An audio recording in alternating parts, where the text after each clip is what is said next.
How are we doing, Ethan? All set, Don. All set? Okay, we'll call the joint Washington Ozaukee Board of Health meeting. Today's Friday, July 17, 2020. It's a Zoom virtual meeting. The affidavit of posting, the agenda was posted in the office of County Clerk on the 10th day of July 2020.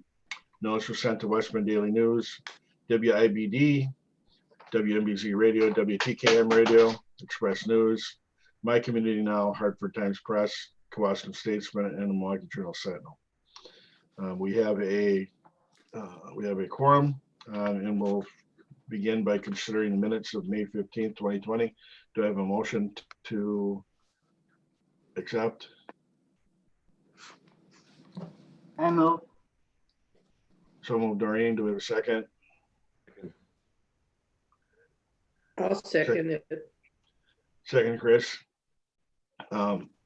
Any additions, deletions, discussion on this? Hearing none. Can you, Sorry. can you add me to the excused list on the attendance? Oh, I don't know. I about guess I that. wasn't. I suppose we can. Okay. Yeah, we'll put, and we can take Richard Bertram off. He's not, I don't know, May 15th, he was no longer a board member. So and we can take Richard Bertram off. He's not, I don't know, May 15th, he was no longer a board member. So and we can take Richard Bertram off. He's not, I don't know, May 15th, he was no longer a board member. Uh-oh. Is somebody watching the live stream? Can you hear me? He was no longer a board member. Uh-oh.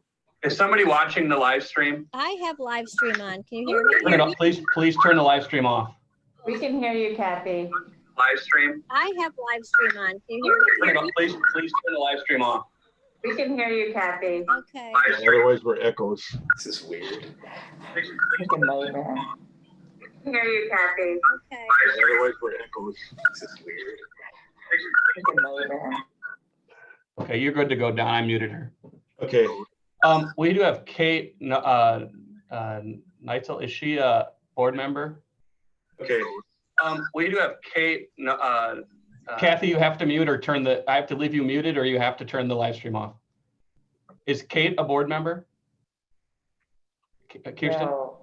Okay, then okay, we're all good to go. No, Kay. You're good to go. Kay is a constituent. Okay. She's a public member who wants to be on the call. That's correct. I just want to make sure I got all the board members as participants. Okay. Panelists. Okay, we're ready to go. We're good.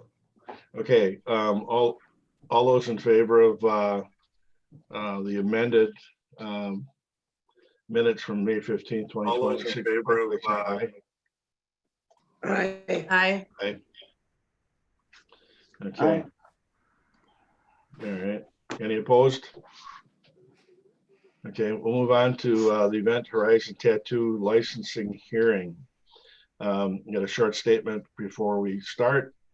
Pursuant to Chapter 8, Section 8-6 of the Washington County Code of Ordinances, the Washington Ozaukee Public Health Department is the state's agents for purposes of licensing tattoo and body piercing establishments. On June 12, 2020, the Health Department issued a temporary order under SPS 221-06 sub 3 sub A of the Wisconsin Administrative Code that required licensee Richard Mallory to cease operating Event Horizon Tattoos in the Village of Jackson due to the alleged existence of various health code violations. He was advised of his right to appeal the order. On June 17th, Mr. Mallory filed an appeal with the Health Department. The order was subsequently extended on June 26th, and that order expires today. The purpose of today's hearing is to consider Mr. Mallory's appeal pursuant to the appeals process set forth in Section 8-7 of Washington County Code of Ordinances. That process, which is county law, provides that Mr. Mallory may be represented by counsel and may testify and cross-examine witnesses. Likewise, the Health Department may be represented by counsel and may also provide testimony and cross-examine witnesses. This hearing will be recorded and I will swear in all witnesses. In considering case, courtroom rules of evidence do not apply, and all testimony having reasonable probative value shall be allowed. but immaterial, irrelevant, or unduly repetitious testimony shall be excluded. I will preside over this hearing and rule on evidentiary and procedural matters. Upon the close of testimony, this board will vote whether to affirm the temporary order issued by the health department. A majority vote will affirm the order. The health department will present its case first, then followed by Mr. Mallory. Is Mr. Mallory or counsel present, please? Yes, I am. Okay. Sorry, I got a cold. Okay, not a problem. All right. We'll begin with the health department presenting its case then. Good morning, Mr. Chairman. I'm Brad Stern. I'm the Washington County Attorney, and I'm prepared to have Mr. Chris Berg sworn in to begin testimony this morning. Okay. Raise your right hand, Chris. You can see it from here. Sorry. Do you solemnly swear that the testimony you're about to give before this board shall be the truth, the whole truth, and nothing but the truth, so help you God? Yes. Okay, you can begin. Thank you, Mr. Chairman. Sir, would you state your name? My name is Chris Berg. And can you spell your last name, please? It's B-E-R-G. And you are the Environmental Health Supervisor with the Washington Ozaukee Public Health Department, is that correct? That is correct, yes.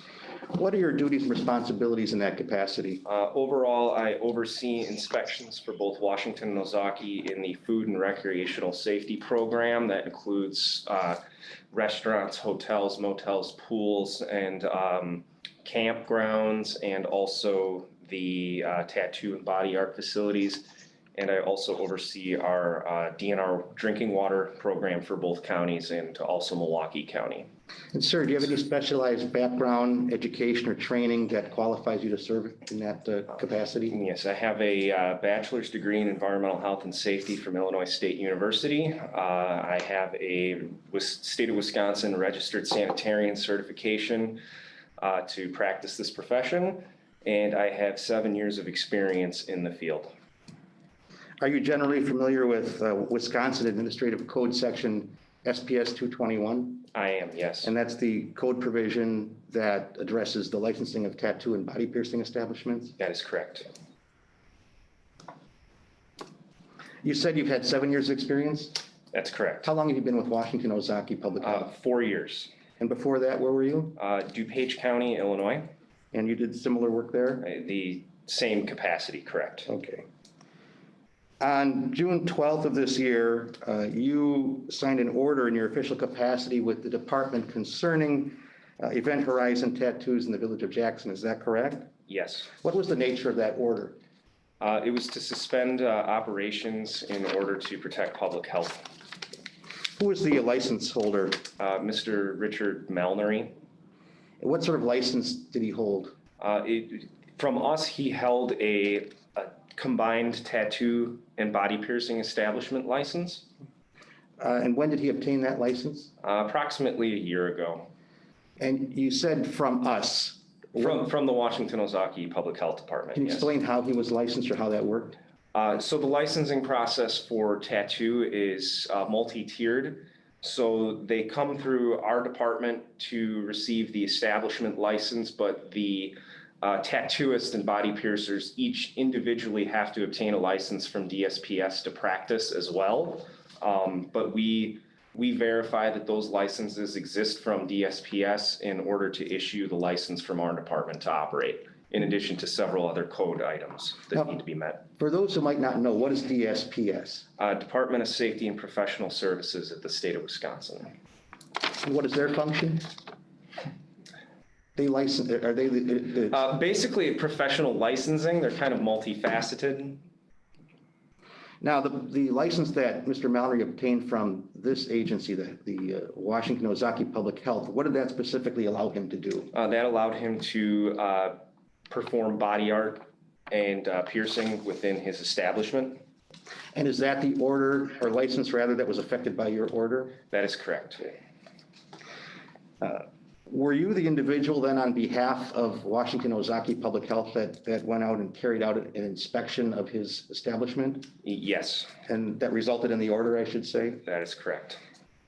When did that occur, that inspection? According to my records, June 10th. of this year. Was that a routine inspection or did something precipitate that? No, it was not. It was a complaint inspection. It was precipitated by several complaints that were received from the Jackson Police Department. What were the nature of the complaints that you'd received that you had to go and investigate? More or less that there were several altercations within the establishment. There was suspect of possible drinking of alcohol in the establishment, and also there was suspicion that people were living in the establishment as well. Now, just so the record is clear, you indicated earlier in your testimony you've had 7 years of experience. Have you previously inspected tattoo and body piercing establishments? Yes. And can you give us a ballpark number or number of years that you've done this kind of inspection? 6 to 7 years. So you're familiar with what a tattoo establishment should look like in terms of code compliance, cleanliness, so forth? Yes. Okay. In preparing for your inspection, did you consult any collateral sources of information in particular? Yes. Prior to going out to the complaint, I reviewed the police reports that were provided to us by the Village of Jackson, and also went over any previous reports that I had written on the facility. The list wasn't terribly long since they'd only been open for a year, but anytime we do an inspection, we usually refer to previous reports to kind of have an idea of what we're walking into. And the sources you've described for us this morning, are those the type typically relied upon by someone in your profession when performing such inspections and anticipating and preparing for such? Absolutely. One of the reports from the Jackson Police Department that you referred to, was that regarding an incident of June 1st of this year? Correct. Do you recall what the nature of the June 1st complaint was off the top of your head? More or less that there was an alcohol-involved argument or altercation at the establishment, in that there were, the complaint also issued that there may have been people sleeping in the establishment overnight, and that there was it was generally just kind of disorganized in the establishment.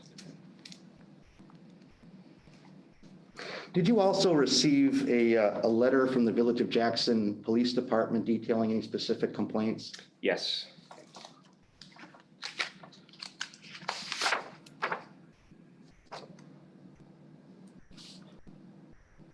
Mr. Berg, I'm going to give you a copy of a document that I have here. I want you to take just a quick look at that, and if you can identify what that is, please.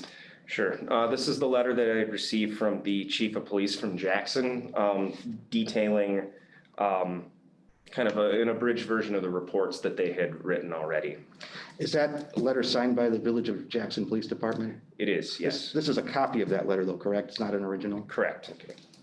And is this letter consistent with the police reports that you reviewed and the information you had going into that establishment? Yes. So getting back now to the June 10th actual inspection, you went there personally, you testified? Yes. Did anyone go with you or meet you there? Yes, I was accompanied by the Jackson Chief of Police and 2 officers. Is that typical? No. Why did they go with you or meet you there? It was upon my request, just due to the nature of the complaint. It wasn't necessarily, my rapport with the owner prior to this was actually quite good. But due to the nature of the complaint and who might be at the establishment at the time, I felt it would be best to have police presence there. You said you had a rapport with the owner. You've had prior contact with Mr. Mallory? Correct. Can you describe the nature of those contacts? Yes, I was the inspector that actually licensed the establishment originally and did some follow-up work with him. Generally, our procedure when we license a place is we get them to initially meet code, and then after about a month or 2, we come back to see them operational. So I had been there 2 times prior to this complaint to speak with Mr. Mallory and kind of see exactly what they were doing at the facility. When you initially licensed the establishment, you said there was a follow-up?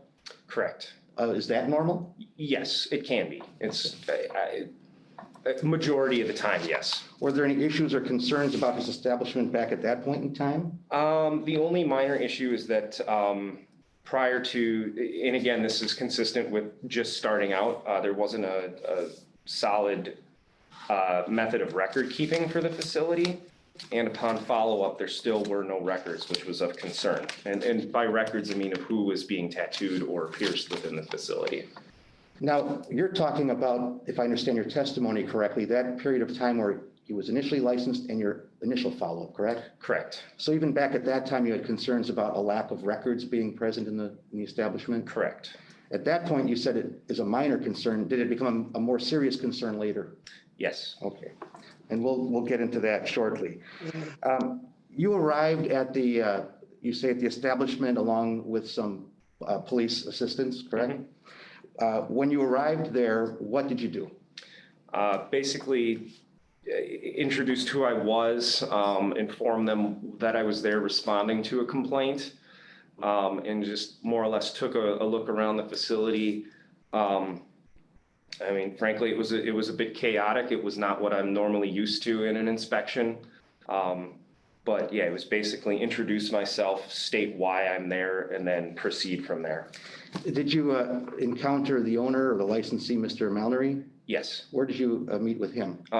Within the facility, and then at some point, again, memory's a bit foggy, but some people were asked to step outside. I think Mr. Mallory was talking with the officers while I did my inspection. When you arrived, how many people roughly were there? If memory serves correct, I think 4 or 5. This was during regular business hours? From what was indicated on their business page, yes. What was indicated on their business page in terms of business hours? If I recall correctly, noon to 8 p.m., Monday through Friday. Did you make any specific observations of Mr. Mallory himself? Yes. What were those observations? He appeared to be intoxicated. How did you reach that conclusion? Basically through, I mean, he was slurring his speech at times and was just looked a little disheveled at the time of the inspection, but basically prior experience, it's not the first person I've seen intoxicated in my life. And he seemed to be, he fit that profile, in other words. Correct. For lack of a better phrase. Okay. Did you actually conduct an inspection of the facility? Yes. What did that inspection actually consist of? What did you do, in other words? It's more observation, asking a couple of questions in regards to the record keeping, because there's certain things that, you know, I'm not going to start rifling through drawers. I'm going to ask the operators to hand that information over so we can review it and make sure that people are being, you know, age is being verified prior to procedure. There were no records available at that time. They do have the option to keep them digitally, but they have to be presented at the time of inspection. But otherwise, the place, it didn't look like a conventional tattoo establishment at the time I was there. What do you mean? There were it wasn't set up to tattoo. The 2 procedure chairs were pushed together in a corner, looking almost bed-like. There were a lot of personal care items strewn about. There was a liquor bottle on the floor. It was just, in general, it was not what you would normally see at a tattoo establishment. Did you take any photographs? Yes. Okay. Mr. Berg, I'm going to present you with some pages here. I want you to take a look at those first, then we're going to try to show them on the screen to the board. But I want you to take a look at each of those. Sure. Just for a moment, tell me when you're finished. Okay.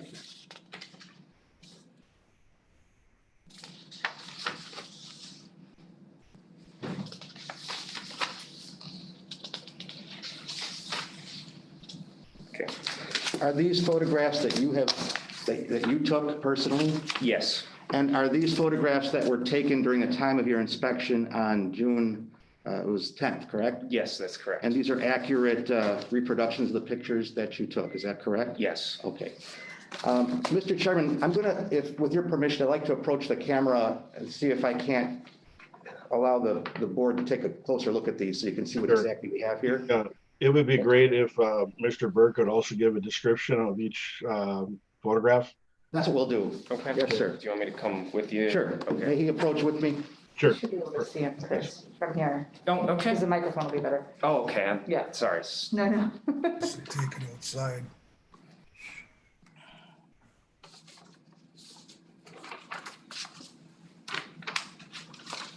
And I don't know if I have these up right or not, but Mr. Berg, what are we looking at here? That would be a photograph of the tattoo machine. So that's what's actually used to more or less put the tattoo on the patron.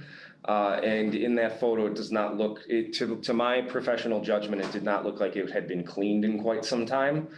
Again, during the inspection, I did not see any tattooing or piercing taking place. Did you see any other tattoo needles or gun type of apparatus that might make you believe this wasn't a primarily used tool? Not that I recall. Okay. So what is it about this particular photo that caused you to think that it wasn't a clean machine? More or less, it was pretty much the only one that I saw in the facility. And at that point in time, it sounded like Mr. Mallory was the only tattoo artist there at the time. I'm looking at what appears to be, I don't know if that's ink or some stains on this machine. Do you know what, can you see what I'm referring to? Correct, yes. At both ends, there seems to be some dirt or debris. Is that a cause for concern? I'm not familiar with what one of these Yes, look like. generally in my professional opinion, it was due to the fact that the machine is supposed to be cleaned prior to and after every procedure, or disinfected more to be proper. In your professional opinion, does that machine look like it had been disinfected any time recently? No. I'm going to put another photo on the screen if that's okay with the chairman. Yes, please.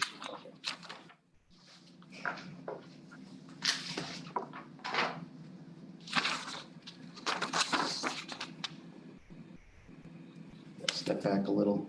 Yeah. Mr. Berg, what am I looking at here? An empty bottle of Fleischmann's vodka. Where was this bottle located? It was on the floor in the front of the establishment near the front wall. If I'm holding it correctly or not, I don't know the orientation, but what was the concern there?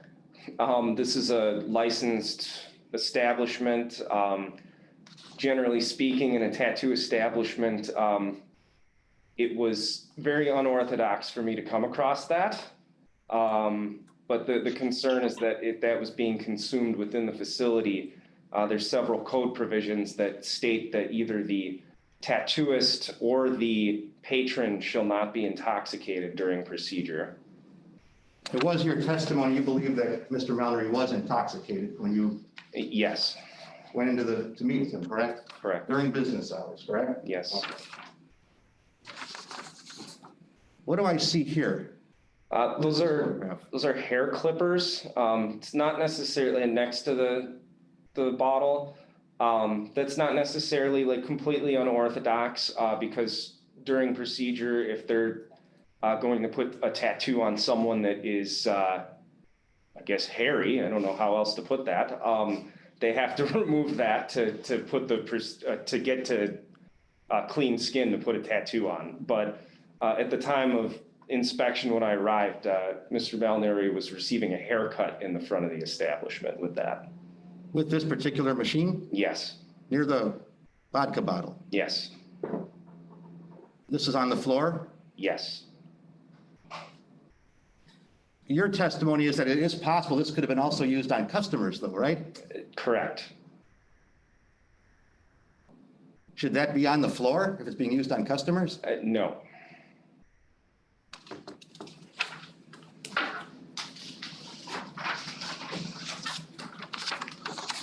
What am I looking at here, Mr. Berg?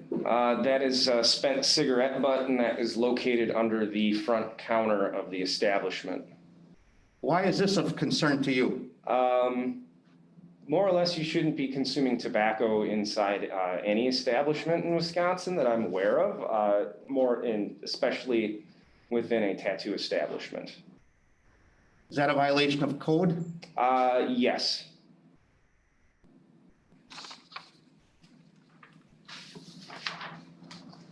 final picture that I have, Mr. Berg, what am I looking at here? That would be kind of the setup as to where the artist would work off of. It's where they keep their supplies. But the thing that struck me as odd there was that there was a stick of deodorant. I mean, it's not completely unorthodox, but to see that in a procedure area was uncommon, and also kind of led my mind toward the area of people staying in the facility long term. That's the red vial or whatever. That's correct, yes. The sharps container is not a violation. Tattoo establishments are supposed to have that for needle disposal. So that is okay. That's the last photograph, correct? Yes.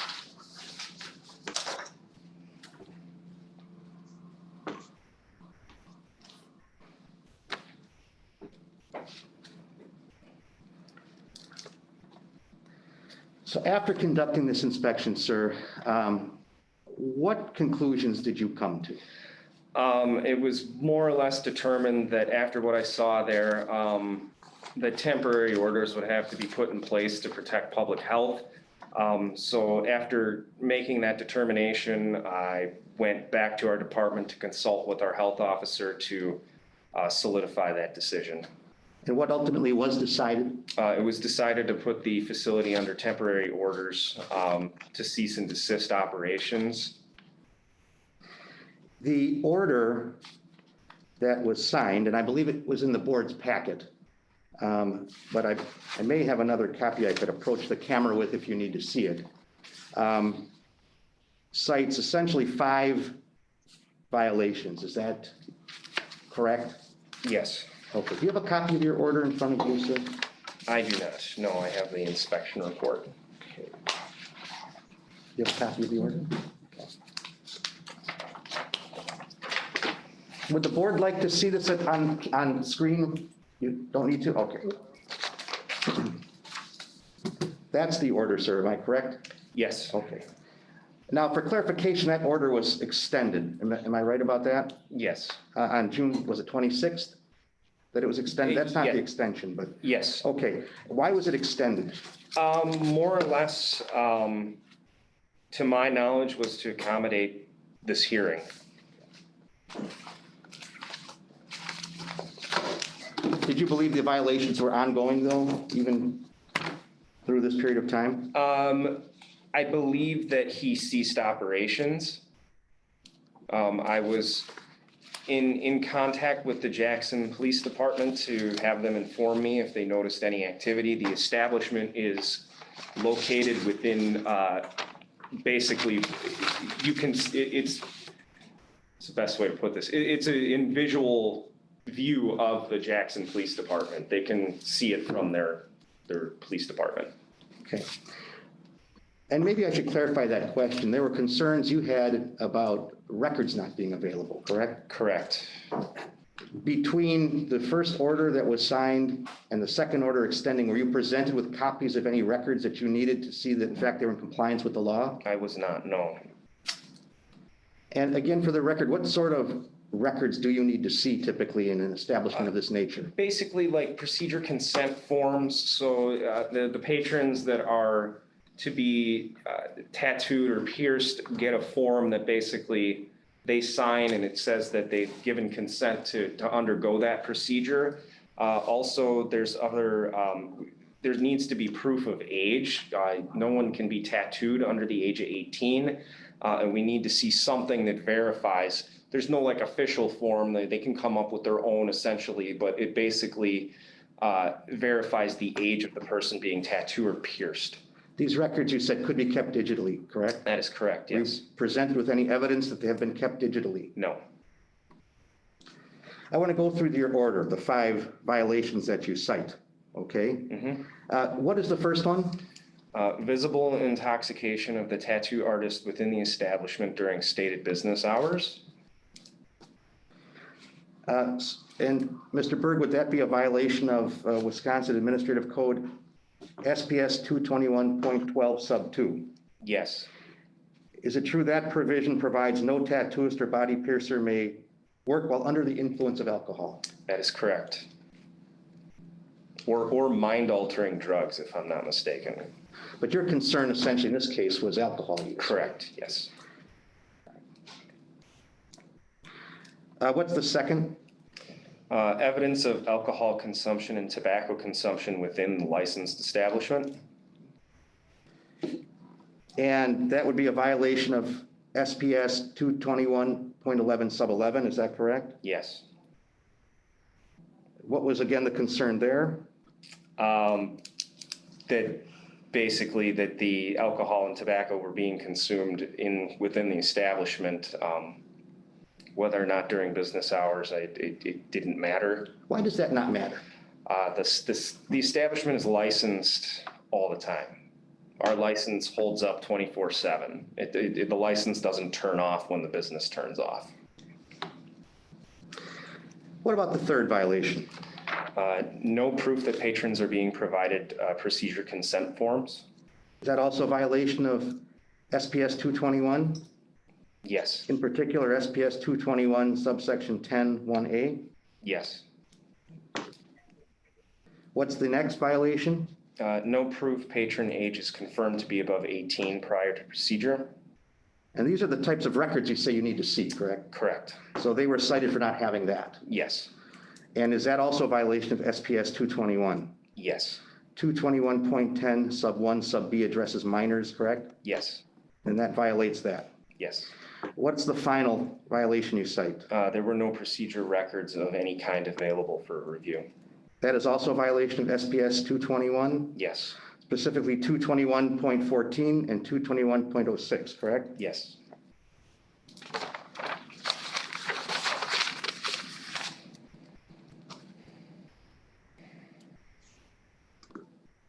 And since these orders you signed and were issued, again, have you been presented with any records of any kind? No.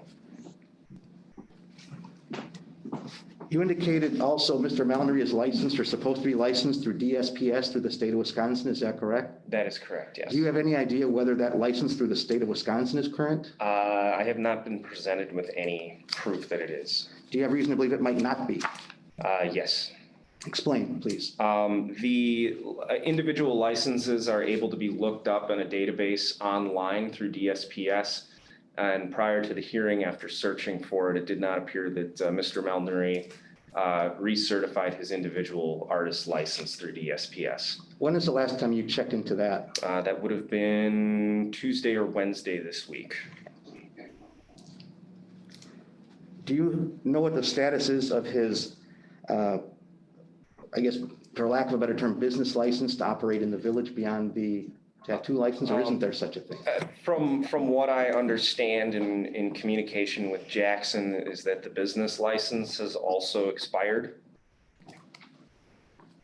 When is the last time you inquired into that information? Approximately.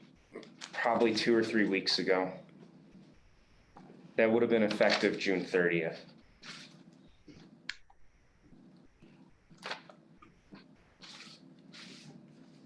I have no more questions of my witness, Mr. Chairman. Thank you very much. Thank you. Mr. Mallory, you can engage in either statement or you can have material witnesses and question them. You may begin. Excuse me, like I said, I got a cold. It was pretty much a product of the pandemic. We got shut down from the police department along with the salon next to us. And so we kind of left the place a little vacant. Go in there once in a while to sit around with a couple friends, but no tattooing, because we couldn't do it. So might there have been a little drinking in there, this, that? I don't know. Yeah. So when the incident happened, when they came in there, we were going to hang out for a while, do a little drinking, and then we were going to start cleaning up the shop and stocking paper towels and supplies and all that. Because we were now able to be open. We had the closed sign up, door was locked. So, in one way it looks wrong, but in the other way, I think it kind of looks harmless. So I guess I see my error. And terribly sorry. Okay, do you have any witnesses that you want to talk, that you would want to question? I mean, not really. It's pretty straightforward what happened. Okay, And we do have consent forms, by the way. Whoever came up and asked my shop manager in training, she didn't know where the consent forms were. So that became, we don't have consent forms, but we do. So just for a matter of record, have those ever been presented to the health department? not yet. Okay. Okay, is there anything else you want to add? I mean, not really. Like I said, it's pretty straightforward. The place was still closed from the, I mean, yeah, we started dropping advertisements on Facebook, kind of like we were going in there that day to clean, like, you know, but we had the door locked and yada, yada. So, I don't know. Okay, if that's your testimony then and your statement, I will at this point close testimony, and we'll move into deliberation on the licensee and the temporary order to cease operations of tattoo establishment.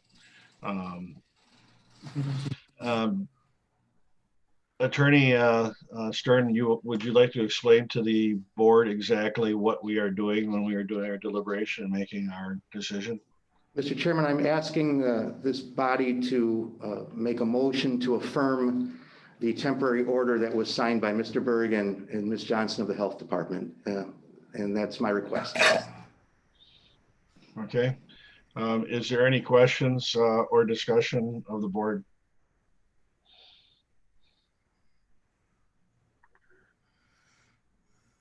Hearing none, I'll entertain a motion. I will move to affirm the temporary order that was signed Motion. Date June 26th. Okay. Motion by Chris Dice. Is there a second? I'll second that. Second by Lois Krieger Gundrum. Any further discussion? Hearing none. All in favor signify by saying aye. Aye. Aye. Any opposed? Motion carries. All right, thank you for appearing, Mr. Mallory. You'll be apprised of the final decision in writing. Thank you. Thank you. Okay, moving on in the agenda. We have the communicable disease update. Thank you, Don. Yes, so the communicable disease update, and I realized this morning that the Washington County data was not included in the packet. It's just Ozaukee. I'm sorry that I keep having it. It's two separate Excel sheets. So I will send that. But I would say everything is trending as it was last month. And the piece I want to pull out is our rates of STIs in Washington County, and particularly gonorrhea, are going up. Otherwise, everything is a close reflection to what's happened in the last year. Okay, are there any questions from the board?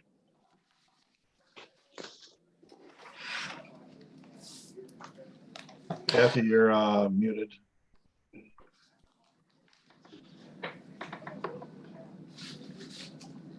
you hear me now? Yes. Yes. I'm going to say that due to the pandemic, you know, the work that we have done with the Coalition for Sexual Wellness has been put on hold for a while, but I'm hopeful that when the vaccine comes out and things settle down, that we'll be able to address the increase in incidence in Washington County, especially gonorrhea, and come up with some type of a plan that will be presented to the board. Okay. I just want to make sure that it's not going to just be not noticed. Right. Correct. Well, obviously in Washington County, some people are having issues with the social distancing. So, obviously. okay. Any other questions on the communicable disease update? All right, hearing none, we'll move on to the Wic Report. Sure, so the Wic Report's in your packet. Sorry, I pulled it out. We are seeing an increased demand for Wic in Ozaukee County. I think this might be the biggest increase we've seen in the time I've been here. And I think that's an indicator of what's happening with the economy and with the pandemic and with people who were furloughed potentially or lost their jobs this spring. But we have gotten our WIC dollars, so you can see the report that's included in your packet if there are any questions. Our WIC staff have been working diligently to assure that people are getting their packets and their food virtually, and our in-person requirement has been lifted, I think, until now up to the end of September. So that's great for our families. We can do everything virtually for them. Was there any increase in Washington County? There hasn't been, and that's really interesting. We're looking into it. Okay. We don't know if people just aren't as aware that it's available, because obviously we think there should be an increase in both locations. That's what I was thinking. Yeah, yeah, we're definitely, our WIC director, that was kind of a red flag wise. It's steady in Washington County. It hasn't gone down, but it hasn't increased. So.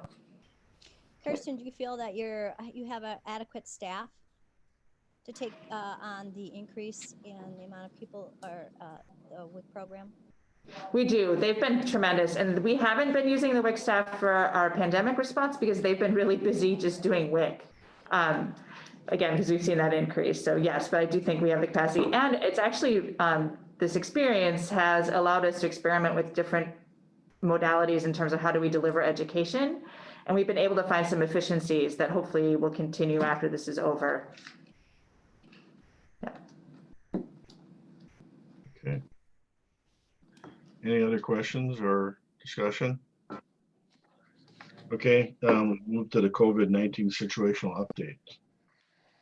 Sure.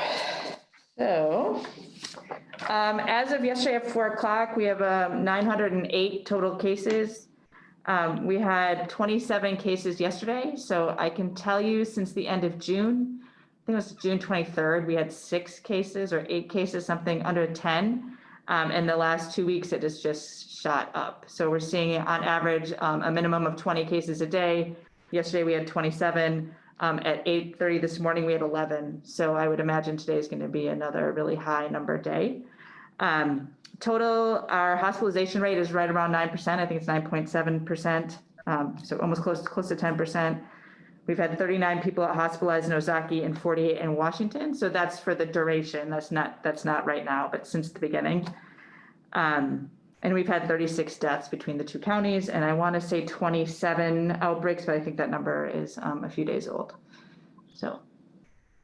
Do we have an idea, Kirsten, what the age group is that's coming up with the infections? Are we?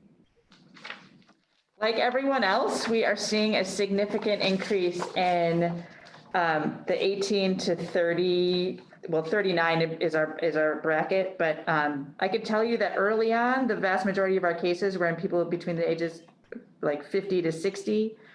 And the report that we have from last week was that 35% of our cases are in people between the ages of 18 and 39. So the majority of cases. And only do you know how many are hospitalized right now? I think we have 6 people hospitalized right now between the 2 counties. The hospitalization is challenging because our hospitals, in particular Aurora Grafton and Columbia St. Mary's, Ascension and Mequon, are overflow hospitals for Milwaukee. So they have a lot of patients. They have a COVID unit, and most of those patients are not people from our county. So. Okay. Kirsten, do you see an issue with, if this, who knows what's going to happen, but it's been projected that things are going to be rising. Are we going to be in trouble with hospitals in our counties as far as beds go? It's hard to know. It is definitely rising. It's hard to know how this is going to play out, but I'm certainly concerned. We have been working really closely with our community partners. I don't know if anyone's been watching our dashboard online, but as of yesterday or Wednesday, Ozaukee County, all of our indicators went red. So we're going to be backing down some of our guidance for Ozaukee County specifically by Monday. And that will be we're going to make that public today.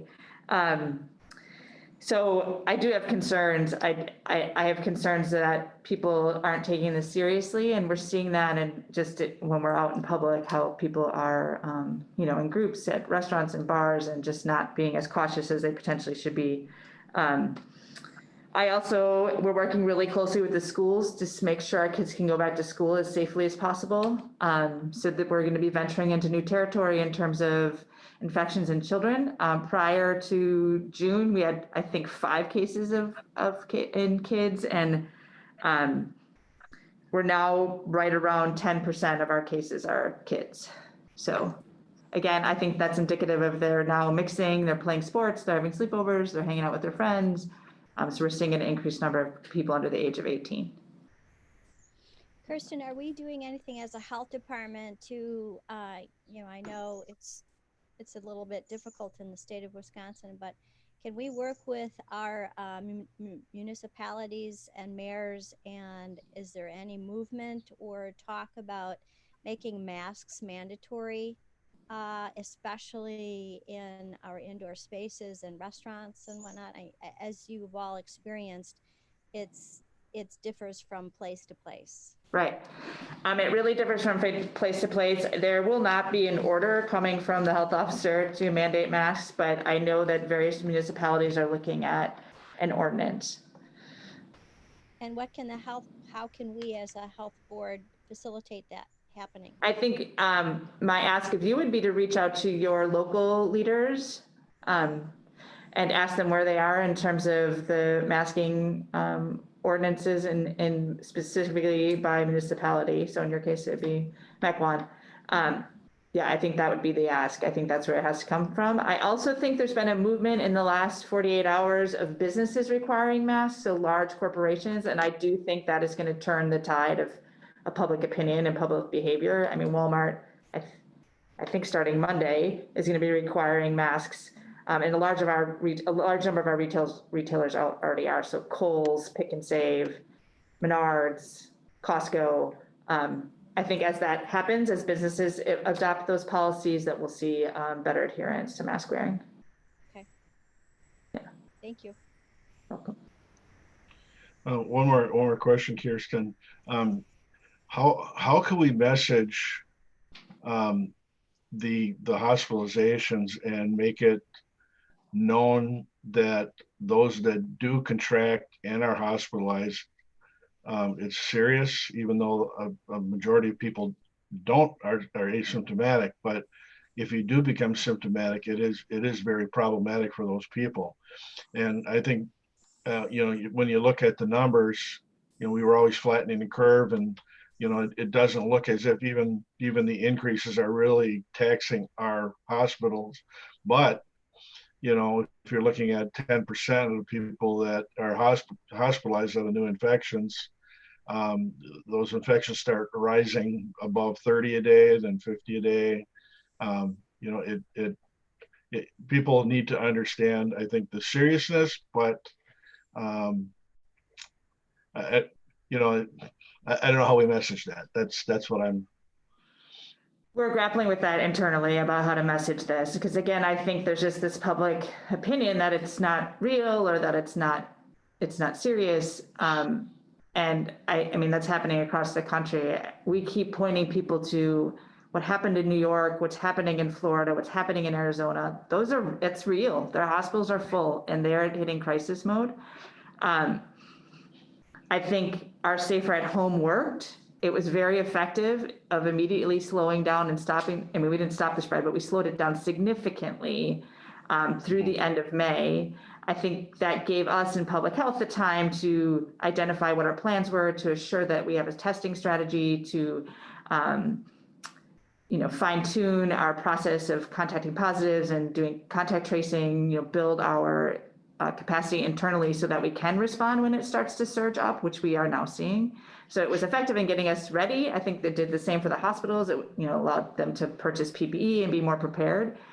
But we will reach a point where our system cannot handle the number of cases. We're not there yet, but based on the way we're trending, it's probably not too far in our future.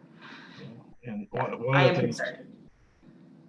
of the other things I think we need to message too, a lot of people that are really high risk patients, and if they at a very high risk of contracting COVID, are out and about.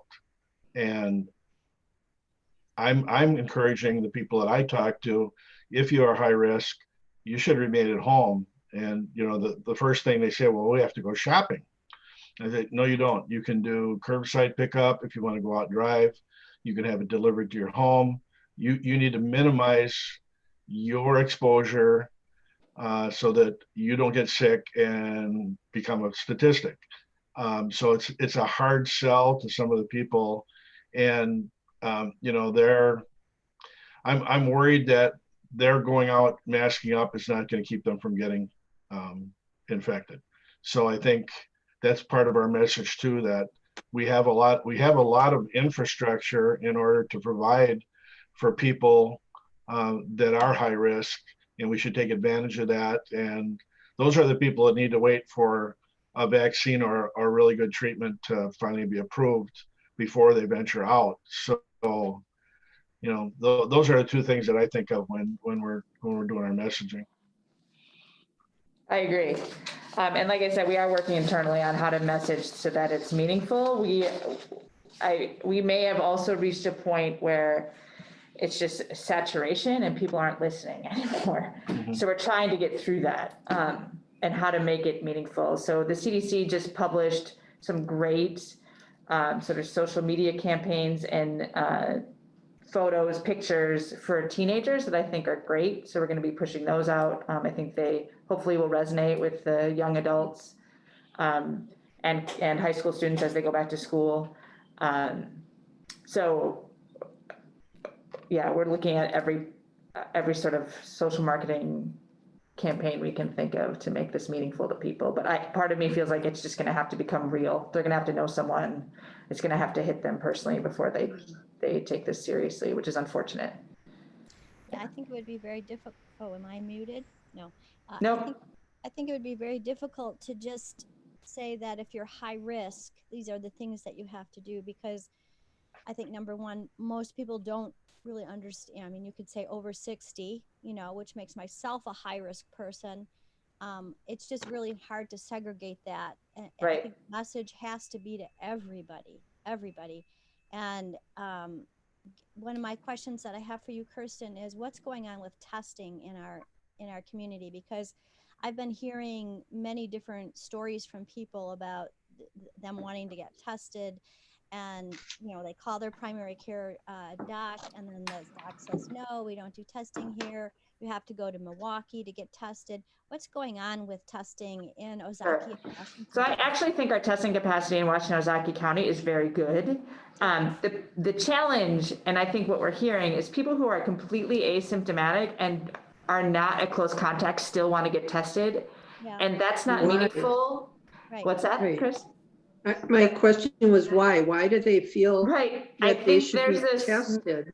Right. I think there's this misunderstanding that if you get a negative test that you're free to go. And just because you get a negative test one day doesn't mean you're not going to be positive the next. Right. So there's this demand for people who are asymptomatic and not exposed that they know of, wanting to get tested. In our counties, if you are symptomatic or a close contact or a high-risk profession like first responder, healthcare worker, long-term care facility worker, you can get tested and you can get your results pretty quickly. What is pretty quickly? If you, within 24 to 48 hours. I was just wondering because of the last mass, the one that we ran in June, I think it was, it was a 2-week window. It was terrible. Yeah. And again, 95% of the people who went through that clinic were asymptomatic. So I think we only got 17 or 18 positives out of 2,500 tests or 2,600 tests. So that's not meaningful, and it's not a good use of our resources or time. So I think that's what people really need to understand is we need to be able to test people in the moment that they need to be tested. So when they're symptomatic or they're a close contact, and I'm confident that in Washington, Ozaukee County, we have that capacity and those people are getting tested. And they're No getting question. results quickly. Yes, and quickly. We are getting the results within 24 to 48 hours. I think that's the key. Yeah. Is that at all the testing sites now? That's 24? All of our testing sites. So I know Freighter has a drive-through for their people. Aurora has a drive-through. We have a drive-through that is for people who are connected to an outbreak that we prioritize. That it has to be it's by appointment. Columbia St. Mary's, there's access there. Children's has access for kids who are symptomatic. So across the board, all of our healthcare partners are testing people who are symptomatic. And are those the clinics that are here in Washington and Ozaukee County, or is that Milwaukee? No, all those are here within Washington and Ozaukee County. The people who are getting sent to Milwaukee are asymptomatic. Okay. And that's what those mass clinics have been for. I think there is still a need because people are nervous. So there's a need to have sort of this access to testing. But again, it's in Milwaukee, it's through Exact Sciences. Those are the labs that take 5 to 10 days to get back. But the lion's share of those are negative because people aren't symptomatic. Yeah, or they haven't been exposed. And what's going on with the antibody testing? So antibody testing is still really an unknown. So it's basically a coin flip. There's 50% false positive and 50% false negatives. So it's not readily, it is available. You can pay for it privately. I think there's a company in West Bend that's doing it. I know that some healthcare systems are doing some pilot projects trying to identify. So I think Aurora did 10,000. They did a research study. We actually had UW here doing a research study, antibody testing to see what the prevalence of antibodies is in the community. We don't have results yet. They just finished last week. So it is being done, but again, it's not reliable. And we actually don't know if people have antibodies, if they're effective in preventing a secondary infection. So it's questionable. And I also want to caution people, another challenge we've seen is now CVS, for example, has a self-testing kit available, and those are taking weeks. So we just got our first CVS results yesterday, and it was 3 weeks later. It was 3 weeks after the test. So they're not really worth it. Yeah.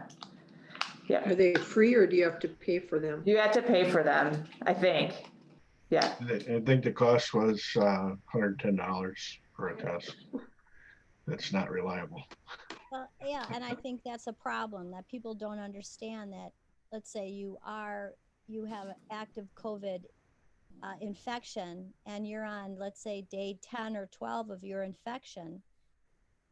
You can test positive, and then if you want, because this has happened to some people I know, and then they went and got tested again because they didn't believe it because there was no symptoms, and they tested negative 6 days later. But they don't understand that the window of opportunity for testing positive can go away after 14 days. Right. So I don't know. It's just, I feel so badly because there's so much misinformation out there about how this works. Right. And I can't tell you how many people have argued with us when we call them to tell them they're positive, to tell us that they're not. Yeah. So you are. Why did you get tested? Yep. Yeah. Oh boy. So Kirsten, is there anything we can do as a board for helping out with this? Oh, I wanted to ask, how is contact tracing going? It's actually going really well. We are starting to get overwhelmed, the constant drizzle of 20 cases a day. Early on, when we had one case, it would have 3 or 4 contacts. The challenge now is that for every case, there's 20 plus close contacts, because went to the bar, they went to a family gathering, they went to their friend's house, they played on their softball team. So all of those people that they were together with within 6 feet for 15 minutes or more, they're all in contact, and we have to contact them all. So that piece is that challenge has grown. We have internally anywhere between 15 and 20 people working every day full time on contacting positives and doing the contact tracing. And then we have roughly 20 contact tracers who are limited term employees, who are available, anywhere between 20 and 30 hours a week. And we're using them as we need them. And this past week, I think we've used them all. So, yeah. Do you see moving forward, like you say, I know no one can look in the crystal ball. I personally believe that nothing's going to change until we get a vaccine. But this whole thing about going back to school, especially elementary school, if our numbers keep rising as they're predicted to do you see a opportunity for a possibility that school might not start? Do we have any control over that? Is that the school board's decision, especially in primary schools? I think middle school through high school is a little easier to manage, but boy, those little kids, I think it's very difficult to tell a kindergartner they can't sit next to their friend. Right. So like I said, we've been working very closely with the schools. I don't know if anyone's aware, but MPS is postponing the start of school to between 30 and 45 days. I'm guessing that's going to be extended. So they're going to be doing a virtual for the first minimum 30 to 45 days. They just announced that earlier this week. And I think the board voted on it maybe yesterday. We do have some districts who are looking at virtual hybrid options, but the majority of our districts are planning to go in person full time. The decision to go in person or not is up to the district and up to the school boards. So it's their decision about how they want to move forward in the fall. Our role is to give them guidance. We're reviewing all the plans, and we're working on what does exclusion look like. So when do you quarantine kids? Who gets excluded from the classroom? How do you determine who is within 6 feet of each other for 15 minutes or more? How do you social distance elementary school kids, which I think is a huge challenge. So we're working closely with them on trying to figure out what those things are going to be. Supposedly DHS is coming out with guidance. It was supposed to come out this week for some of those exclusion criteria. You may or may not know, but DPI came out with this model document. I think it's like 80 pages of various models that school districts can adapt to move forward in the fall. But again, the decision is at the district level, and we are really just in a role of giving them data so they can make good decisions and giving them guidance and ideas on how to move forward. The piece we're also kind of grappling with right now is the contact tracing. So currently how it works, if we have a positive student, we would call those parents, we get those lab results, we would call the parent, tell them your child's positive, they need to be out of school for 10 days plus 72 days asymptomatic. Ask the parent who their close contacts are, and then we plan to call the schools and say, Johnny is positive. The question right now we're trying to deal with is, do we want the schools to call us with the close contacts, or are we wanting the schools to call those school close contacts? And we're working through that process right now. So schools will have to build their capacity to do some of that work. Yeah. Thank you. You're welcome. Kirsten, this is Steve Zills. Can I share just a couple of points as well? Yes, please do, Steve. Just a little bit of information. Kathy, I think you had asked about the antibody testing. There was a really interesting study that was released out of Spain within the last week or two. And they did some mass antibody testing of their population. And they found that only 5% of the people that they sampled had antibodies, which was significantly lower than what they had expected based on their initial infection rate. And also, interestingly, in that study, they found that when they began the study, they tested people for antibodies, and there was a significant proportion, and I apologize, I don't remember the percentage off the top of my head, but there was a significant proportion of people who had antibodies at the beginning of the test, and then they retested them 2 weeks later and found that they no longer had the antibodies. So the concern from the study was that even those who are infected may initially have antibodies, but that those antibodies are not permanent, and that those antibodies do wane after time. So that certainly was concerning. I have to admit, I thought the antibody testing was going to be perhaps the holy grail of at least knowing who can return to society, so to speak. And it appears that that is not the case, which is really unfortunate. That is, Steve, is that also going to hamper our progress with vaccinations? The thought is no, but again, we won't really know until the phase 3 trials have been done. I think that's one of the reasons why they are anticipating that the vaccine will consist of a minimum of 2 doses, because it'll the extended exposure to the antigens appears, and the scientists hope that that will induce the long-term immunity. And I think that's why they're anticipating that it's going to be in a minimum of 2 doses of the vaccine to produce that long-term immunity. But again, I think that's something that they'll be looking at in the phase 3 trials to see how long those antibodies last. On the good side, and everybody may have heard from the news, there are, I believe now it's up to 4 vaccine manufacturers. There's one out of the US, one out of England, one out of Germany, and one out of Russia that are optimistic that they will have a vaccine ready for approval by the end of the year. Again, I don't know what that's going to mean as far as actual availability by the end of the year. Just because it's approved doesn't mean that they'll have the necessary quantity of vaccines already produced. So we'll have to kind of see where that lies. But it is encouraging that there's 4 that are getting very close to ready for their phase 3 trial. And I think it was Moderna just this week, I heard either started or got approval for starting their phase 3 trial, which is kind of the final trial that they'll need to do. I believe that'll involve 30,000 volunteers for that vaccine. I think they were approved for phase 3 this week, so they're ready to go. Yeah. So I think some discouraging information on the antibody testing front, but some encouraging information on the vaccine front.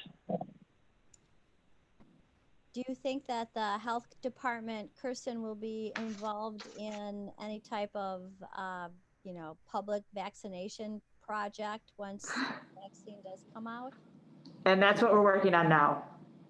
We already have plans in place. Actually, I just reviewed them yesterday about the number of people we would need. And our plan is to do 2, well, it depends. So once the vaccine's available, there'll be a prioritization, population prioritization that's done by the government, by the feds, that identify who gets vaccine first. So we have plans for vaccinating first responders and most vulnerable kids. We've got plans in place for all of those. And then we also have the mass clinic plans that will be the public availability plans. So our plan is to have it simultaneously in Washington and Ozaukee County. We'll be running 2 large clinics, 10 days each, 28 days apart, with the intention of getting as many people vaccinated as we can. But that's what we're working on actively right now. I heard, or I read an article that they were talking again, the complexity of this whole thing, that one of the worries is, and I don't know if you've read this, that we're going to run out of syringes. That's possible. I know that those things are being mass produced right now in anticipation. It's all 4 that are headed towards stage 3 or phase 3 clinical trials are being produced currently, even though they're not approved yet, so that they're available when they are approved. My understanding is all 3 will be they will not be single dose distribution. There'll be vials where each one has to be drawn. So we'll see. Okay. Good thing to plan for. Yeah. Yeah. Kirsten, I do have something I got from Village Jackson about, I know we don't do the notifications of the positive or probable COVID cases for the first responders. Oh, so that's misinformation. I'm not sure where that came from. Okay. What happened was, and just so everyone understands, we provide a list of all the positives and the date, the address of the individuals who are positive to, we were providing it to all the police departments, the coroner, the medical examiner, all the fire departments, all EMS, everyone. We had some confidentiality breaches where that information was getting into the wrong hands and being shared publicly about people who are positive. So we had to pull back, but the information is available through dispatch in both counties. So dispatch has that information before any fire, EMS, anyone goes out on a call. They can ask dispatch if they're not told directly, but dispatch is sharing that information with them before they go out on a call in both counties. So it's still available. It's just that the access to the list has been limited because of HIPAA, some violations of confidentiality. Understood. Yeah. Yep. Okay. I'll get back to them and re-advise them how. They do have access. It's just not as, they just Right. can't log in anymore and look directly. Okay. Yep. Right. Thank you. Yeah. We want to keep our first responders safe. That's a huge priority. Right. But we also need to keep people's privacy. Yeah, HIPAA. So it's Yeah. like you can't just randomly hand it out. So. Right, exactly. Okay. Any more questions on discussion on COVID-19? Okay, we'll move into the pandemic plan. So we have always had a pandemic plan internally, and it was always written with a theoretical bend and some imagination. And now we have experience. So it's been updated. You can see the headings. It's been updated, and it also reflects our current what we've done in terms of our response with COVID-19 and what our plans are. So in here, there's a whole section on mass vaccination and the prioritization of populations. But this is a living and breathing document. It doesn't need to be approved by the Board of Health or either county board, but it's our sort of internal map of how to move forward as this plays out, and also how we would move forward if we were to have another pandemic in the future. So I just wanted to share it with all of you. Like I said, it's a living and breathing document. It's not etched in stone, because I imagine as we learn more, it will evolve. And it certainly is a completely different document than it was previously. So I just wanted all of you to have it. And I know that you field questions from the public about what we're doing and what our plans are. And this is it. So. Okay. Yeah. Chris? I did read through your entire plan, and I thought it was very well thought out and covered all the necessary areas and answered questions. Even some of the questions that were just asked by some of the board members, I think are well covered in your plan. So just kudos to you and your staff for putting this together. Good job. Thank you. My staff put a tremendous amount of time in thinking about how to make this meaningful for people who aren't doing this every day, but also how to make it useful for us internally.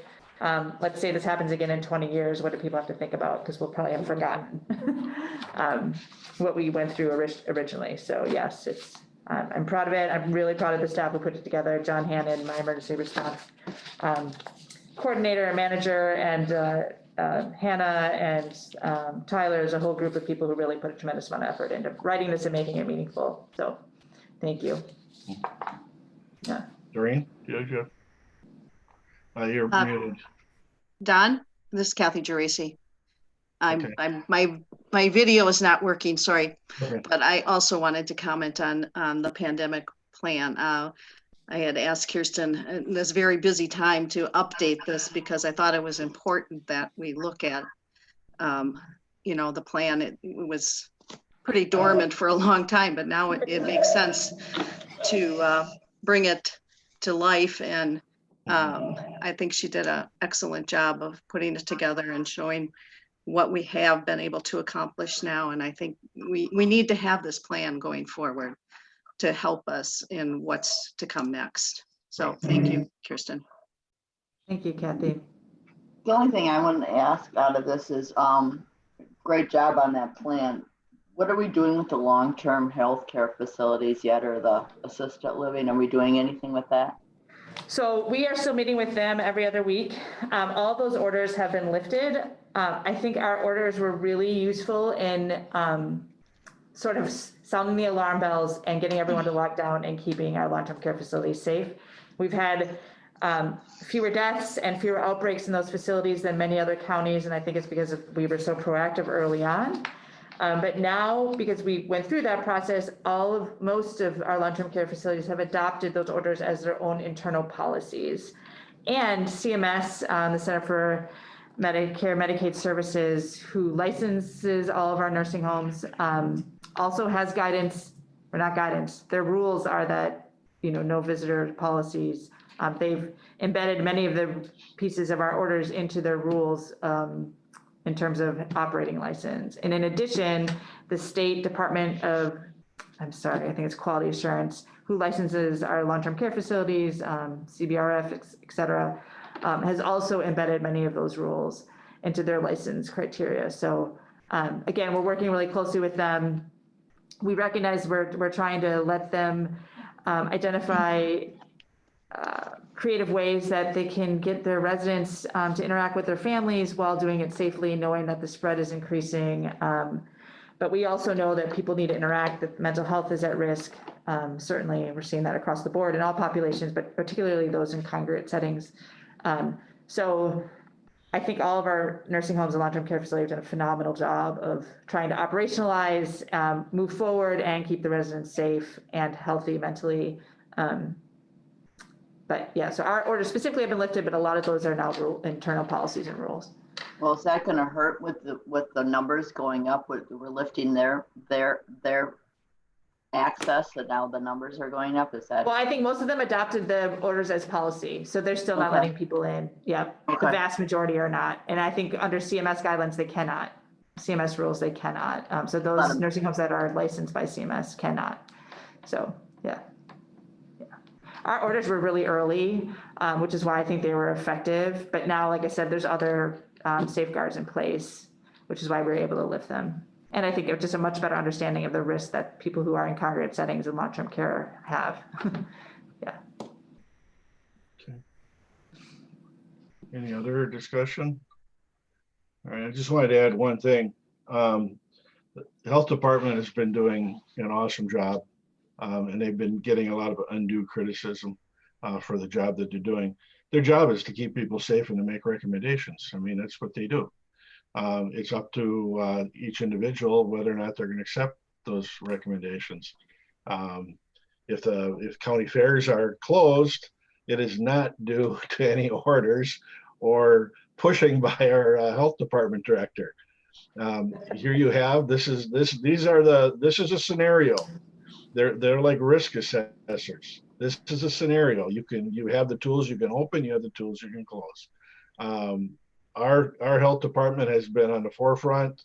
Our plan to reopen came even prior to the president's coronavirus task force. So, I mean, they are on the ball. They are doing a great job, and irregardless of any social media, the Washington County Board supports you 100%.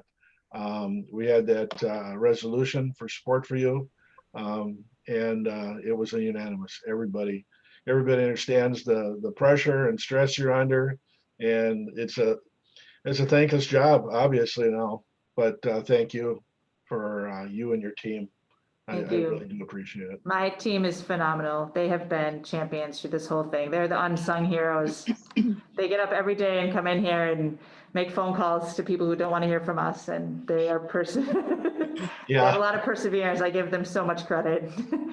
Well, none of us ever anticipated this would happen. Yeah. Don, this is Kathy Geraci again. I too, the Ozaukee County Board also just passed a resolution supporting, and it didn't pass unanimously, unfortunately, but was close to it, and it should have been, because they have done a phenomenal job.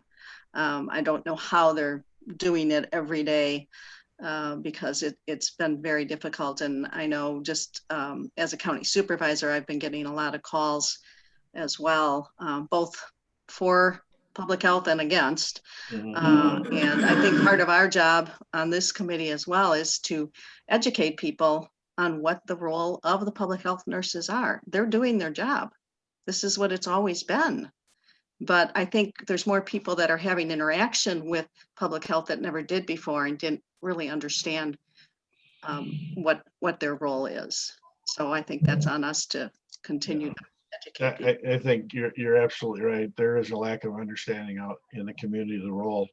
I mean, the health department is like an insurance company too. They're going to tell you, don't do this. This is risky behavior, right? And this is the science, and this is what we recommend that you do to keep yourself safe, to keep yourself. And I mean, it's recommendations too. So they're not orders, they're recommendations. Sometimes it's worst case scenario if it's and they know that it could become worst case scenario. So they got to give you that information. So yeah, I think it's important that we support our people in the health department. And anytime we talk to our residents, that whether or not they're agreeable or not with what's going on, they need to understand what the role of the health department is. Don? Go ahead. I think there's some media that has unfairly hyped the closing of fairs or not canceling a fair. And I think that's where a lot of this is coming from. The criticism of the health department.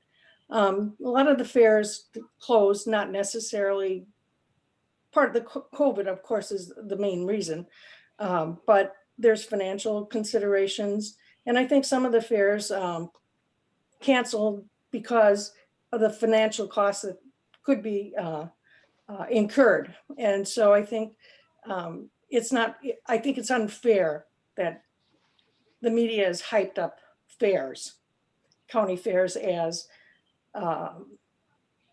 closing down because of health departments. I don't think that that's totally accurate.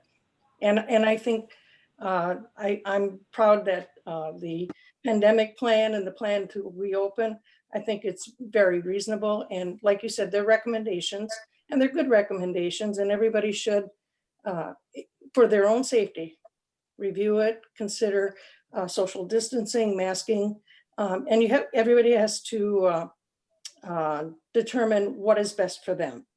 But I too think that, and want to give your support, my support to the health department too. Thank you. Thank you. Thank you. I'm smiling, you can't see it. But I can tell from your eyes. Brilliant. That's good.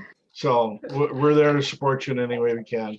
And keep doing a good job, even though you're not getting all the credit that's due. You are appreciated. So thank you. Okay. Is there any additional comments or discussion? Seeing none, when is our next meeting date going to be? It's September 18th at 8:30, and we'll do it again via Zoom. September 18th. And we're going to have better results at that time. Right. Yeah, let's hope that we end up with a lot of good things happening. So yeah, as long that our hospitals stay where they can catch up on all the 3 months and not being able to do regular procedures and get caught up on that stuff, so we don't overwhelm, so we have more space. So anyhow, okay, see, no more business. We're hereby adjourned. Everybody, thank you for attending. Thank you.